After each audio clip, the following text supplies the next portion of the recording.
Okay, so this is our last kidney video for year 13, which means it's our last video for year 13. This is not quite how I expected our last lesson to be, but let's crack on and go through the question pack.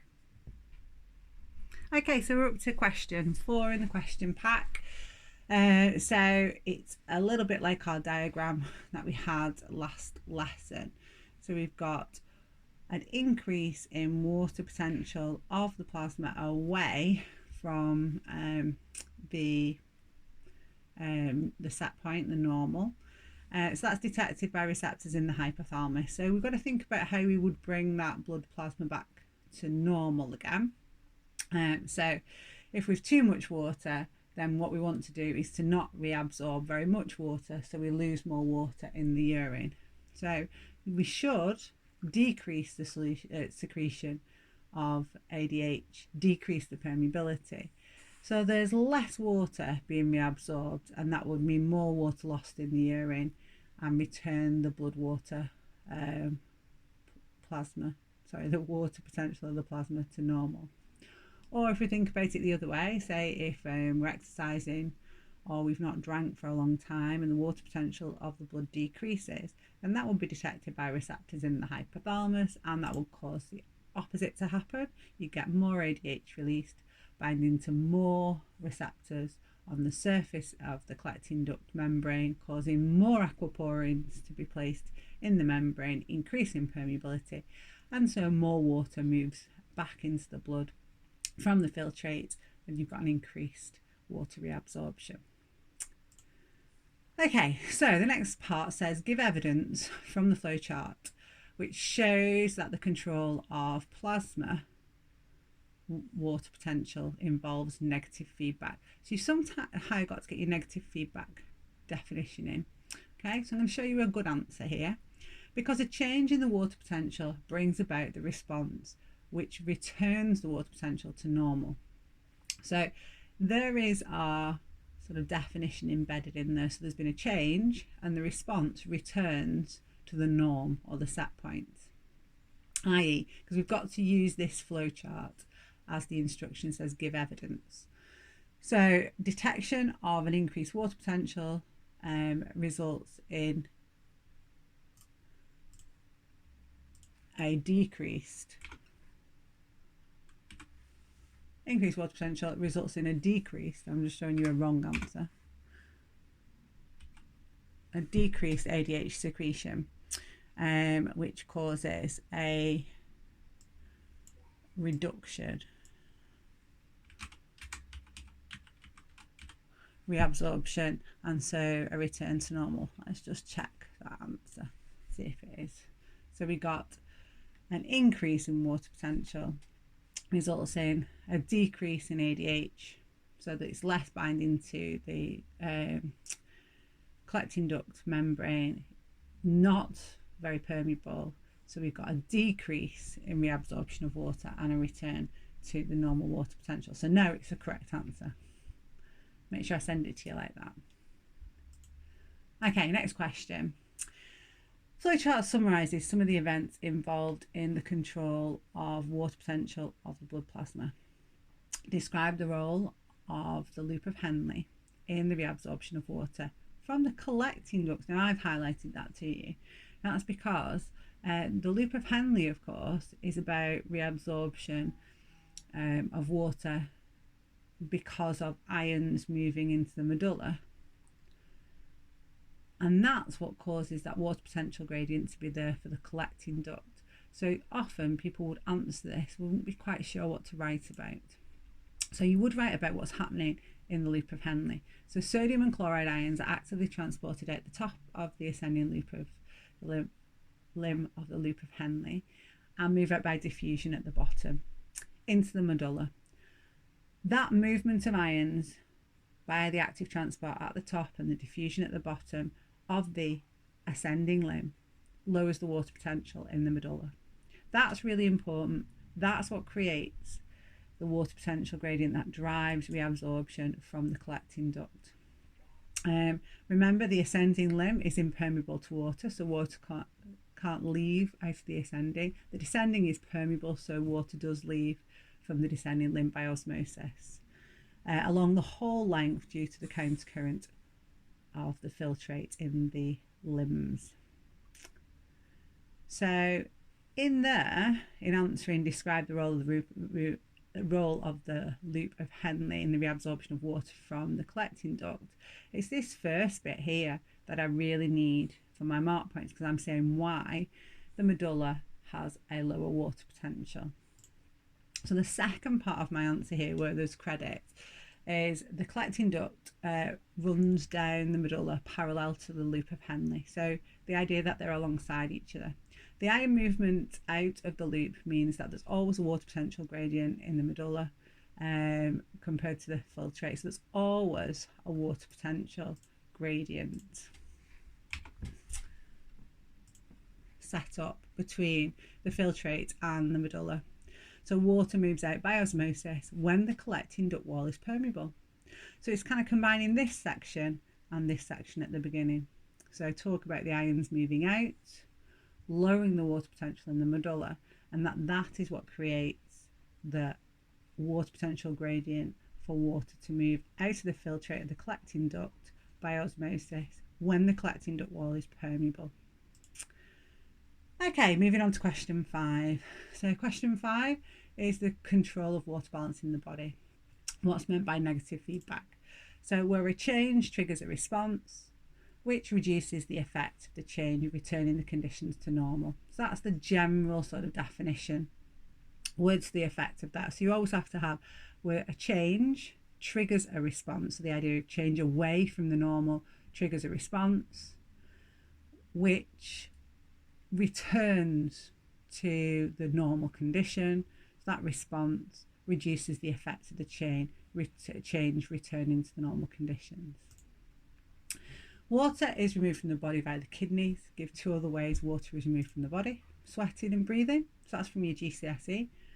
Name the part of the brain which acts as the coordinator in the control of the water balance. Well, the coordinator is the hypothalamus, because that's where the detection of the change in water potential happens, and that causes the effect. The effector is the pituitary gland, and some people sometimes get mixed up here. So the coordinator is what brings about the or coordinates the response. The effector is what brings about the response. So the pituitary gland is the effector.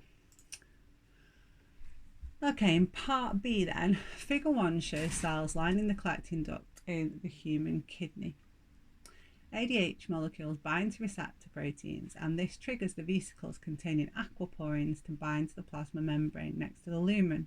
Figure 2 shows the aquaporin as a large channel protein. So there's our figure 2. From which gland is ADH released? Well, the pituitary gland, we know this. Use the information given to explain how ADH increases the movement of water from the lumen of the collecting duct into the blood. So we actually know this now. This was an AOT question originally on the old specs. They didn't know anything about aquaporins, and that diagram basically gave them this information. So ADH causes vesicles containing aquaporins to fuse with the cell membrane, inserting the aquaporins into the collecting duct wall. So that's your first mark point. There is already a water potential gradient from the collecting duct filtrate to the tissue fluid of the medulla. It was important to have tissue fluid. So we keep saying medulla. The medullary water potential is lower. Remember, linking to your synoptic knowledge, it's the fluid surrounding the tissues of the medulla that we're referring to. So it is the tissue fluid of the medulla that has this lower water potential. With more aquaporins, the collecting duct walls are more permeable, and more water moves out through the aquaporins by osmosis into the tissue fluid of the medulla. And then it is, of course, absorbed by the capillary, returning it into the, I should say, blood there at the end. I don't know where that's gone.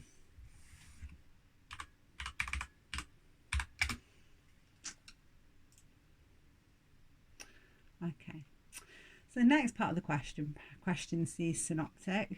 So the gene for ADH receptor proteins is found on the X chromosome. One allele for this gene causes a non-functioning receptor molecule, also receptor protein, to be made. This allele is recessive, okay, and it causes a condition called diabetes insipidus. What would be the most obvious symptom of diabetes insipidus? So if you weren't able to respond to control your water potential by releasing ADH to make the walls of the collecting duct and the distal convoluted tubule more permeable, you'd be losing more water in the urine than a normal person. So that would mean you'd produce lots of urine, or the urine you produce you could say was dilute, or you'd be really thirsty or be drinking a lot to replace that lost water. Any of those would be fine for 1 mark. Suggest why it's more common in males. So X chromosome, same answer as we always give, because the gene is found on the X chromosome and males only have 1 X chromosome. So if they inherit the faulty allele, they will only have a single copy and express it. Okay, so that gets us our 2 mark points, 1 and 2. A recessive allele which has harmful effects is able to reach a higher frequency in a population than a harmful dominant allele. Explain why, or explain how. So you've got to think through why a recessive allele that's harmful would be found in a higher frequency than one that is a dominant allele. Okay, so individuals in the population can be heterozygous, okay, in the instance of it being a recessive allele, this is.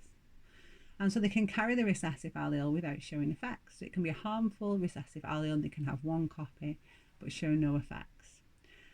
These individuals are more likely to reproduce than a person carrying a dominant harmful allele, as they will have the harmful effects, and that's more likely to stop them or reduce their chances of being able to reproduce. So recessive harmful alleles are more likely to be passed on than dominant harmful alleles. Okay, I'll just hang on that a second. Question 6, kangaroo rat, really common application question. These are mammals that live in the desert, so they take in very little water in their food and rarely drink, and they have a core body temperature of 38 degrees C. The kangaroo rat takes in some water by feeding and drinking. Describe another method by which the kangaroo rat would obtain water. Okay, so this is you thinking about anything you know in biology. So you could say they could produce water in aerobic respiration when oxygen is the final electron acceptor, or join water molecules together by condensation to produce water. These are both metabolic ways that water is produced in organisms. Now this one's a little bit tricky. There's more than one right answer, and you probably have to read this one through more than once to get the answer. It takes me a couple of reads every time I do it.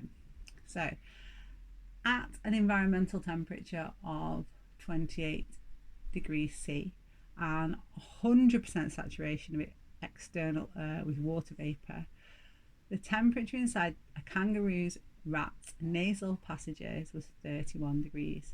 At the same environmental temperature but a 0% saturation with water, the temperature in the nasal passages was 26 degrees, so it's cooler when the external environment is not saturated by water vapour. Explain the difference in temperature of the nasal passages and suggest how lower nasal temperatures help a kangaroo rat survive on a hot day. So the way I've written my answer is when the kangaroo rat inhales dry air, so this is at the 0% saturated, when it's very dry air, the nasal passages are much cooler. That's what it says in the passage. This is because water is lost by evaporation from the moist nasal passages. Okay, so you breathe out moist air, don't you, from your lungs, to the very dry air. This is an advantage as when the water evaporates, it takes the heat energy with it, cooling the rat and helping it to keep its head and so its brain at a constant temperature. That's really good. Now you've got to link it to survival. So you had to make a suggestion at the end. So this lets the rat go out to the burrow for get more food in the day, for example, increasing its chance of survival. You could suggest other ways staying cool would allow it to survive as well. But that seemed like the most obvious one. The loop of Henle of the kangaroo rat's kidneys are very long, and the animal produces highly concentrated urine in small quantities. Explain the part played by each of the following in the production of the highly concentrated urine. Now, the loop of Henle is that one that's complicated. So you've got a lot to write about. Sodium and chloride is actively transported out of the top of the ascending limb, and then they move out by diffusion at the bottom. Both of those actions lower the medulla's water potential, so that the tissue fluid in the medulla's water potential is lowered. The ascending limb is impermeable to water, so water cannot move out of here. The descending limb is permeable to water, so it leaves the descending limb by osmosis along the whole length due to the countercurrent of the filtrate in the limbs. What do we mean, countercurrent? So remember, the filtrate is moving down the descending limb, and then there is a hairpin in the limb, so it then starts to descend straight away, and that runs alongside. So you've got filtrate flowing down and then up alongside. So that's the countercurrent we're talking about. This increase in concentration of ions in the filtrate towards the bend, so that hairpin of the loop of Henle, maintains a water potential gradient along the whole of the loop by that countercurrent. The kangaroo rat, remember, has got a really long loop of Henle, so more water is reabsorbed from the descending limb into the blood, making the urine more concentrated. Okay, antidiuretic hormone. This causes more aquaporins to be added to collecting duct wall, making it more permeable to water. This increases, or this I should say increases, the amount of water reabsorbed as the filtrate passes through the collecting duct. You might have to have it binds to receptors on the new spec at the beginning of the answer as well. So it binds to receptors on the surface of the cell membrane and causes, and add that into your answer.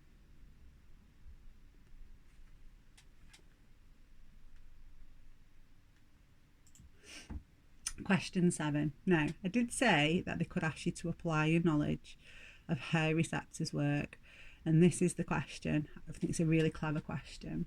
So we don't need to really know this. This is application. So osmoreceptors are specialist neurons. So this is mixing two topics now, which secrete ADH. The amount of ADH secreted is dependent on the water potential of the blood. Figure 3 shows how these osmoreceptors respond to changes in the water potential of the blood. So here we can see that they either gain water and swell, or lose water and shrink.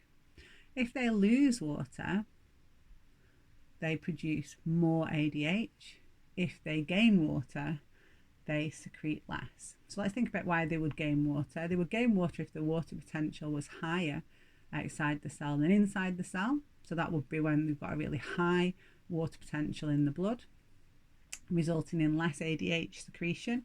So that would be brilliant, because that would mean then the collecting duct would be less permeable and there'd be less reabsorption of water, and that water potential would fall, and then it would shrink back to normal.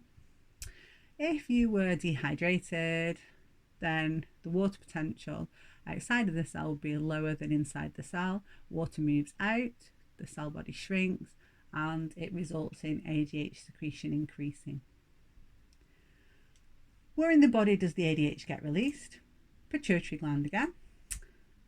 Use the information provided to explain how the osmoreceptors would respond after a person drinks a large volume of water. So if they drink a large volume of water, we're talking about this one here, this side. So the water potential of the blood would increase and water would move into the cell, causing swelling. And that would mean that ADH secretion decreases. Okay, part B. So it tells you a little bit now about what's happening inside the cell when it swells and when it shrinks. And you can see that it's related to what we did in the receptors section of the nervous system. So we've got sodium ion channels. So if they close, then what's happening in terms of the specialized nervous tissue, and if they open? When the water potential of the blood falls, the transmission of nerve impulses along the axon of the osmoreceptor lead to the secretion of ADH. Use the information provided in figure 4 to help explain how action potentials will be initiated by a change in the sodium channels, and describe how the nerve impulses will be transmitted along the osmoreceptor. So this is actually a question from the nervous system topic, not the kidney topic. It's a very clever question. Okay, so if the water potential of blood falls, we're on this bit of the picture,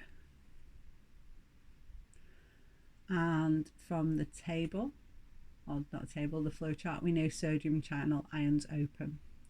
So how does that result in an action potential? So just the same as all receptors, sodium ions will enter by diffusion.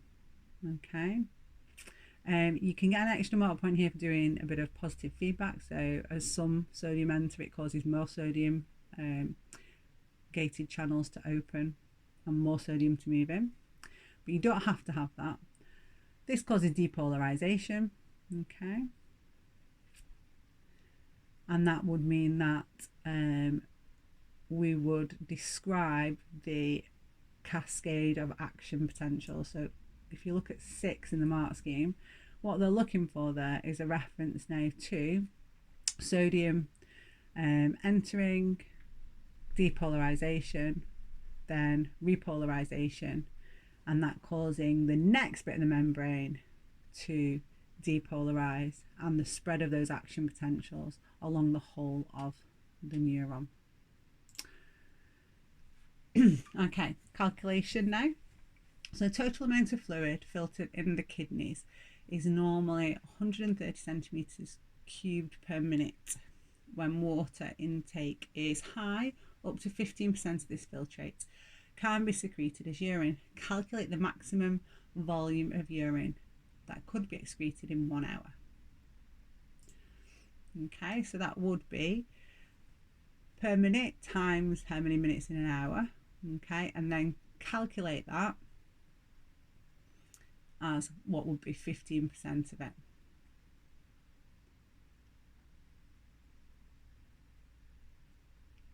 Okay.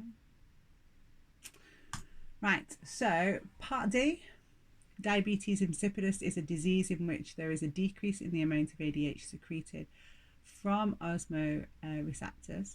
Explain how a decrease in ADH affects the function of the kidneys. Okay, so less ADH would mean permeability of the distal, convoluted tubule and collecting duct would decrease because we've got less ADH binding to less receptors, and that would result in less water reabsorption into the blood from the filtrate by osmosis.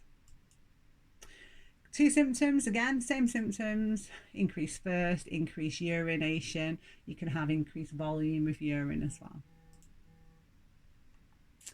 And question 8, if a person becomes dehydrated after strenuous activity on a sunny day, the water potential of their blood can fall. Blood water potential later rises as a result of a control system in the body. Describe the details of this control system. In your description, explain how the control of the blood the blood water potential illustrates the principle of negative feedback. So this was a big chunky one. Okay, so if we go back to the question, we're dehydrated, it's a sunny day. So that's detected by osmoreceptors in the hypothalamus. So think about what would be happening to the water potential, because I think we would have to have that now on the new spec. So if we're dehydrated, there'd be less water in the blood, so we'd have a drop in water potential of the blood.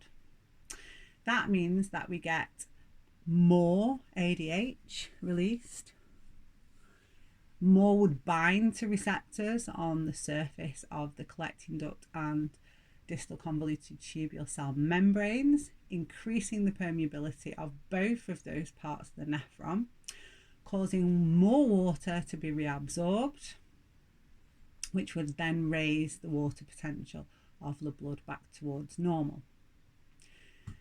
You'd have to get your negative feedback definition in here, so that the change that was detected initiated a response that returned the water potential of the blood back to normal. So that's where you get your extra mark point there. Okay. If you followed through and thought about if this corrective measure went too far, then the water potential will go too high. That will be detected by osmoregulators in the hypothalamus, and the pituitary gland would then not release ADH. And that would be the next loop, if you like, of that negative feedback, bringing back if it went too high again. And that's it. Okay, so that was the last bit of the last topic, and I'm trying not to cry, although Charlotte thinks it's rather funny that I might be crying. So I'd just like to take this opportunity to say I have absolutely adored teaching all of you this year. I'm gutted I didn't get to finish all of this in person. I've done my best with these videos to try and get you through the last bit of the specification. Hopefully we'll all be back to normal soon and you'll be able to come into college and see me and we'll say goodbye properly. But until then, I suppose we'll say hope to see you soon. Goodbye. 1 minute. So if Charlotte wanted to just have a spotlight moment now to say goodbye and good luck to you all. So goodbye and good luck. You're going to say good luck, Coco? Good luck. Oh.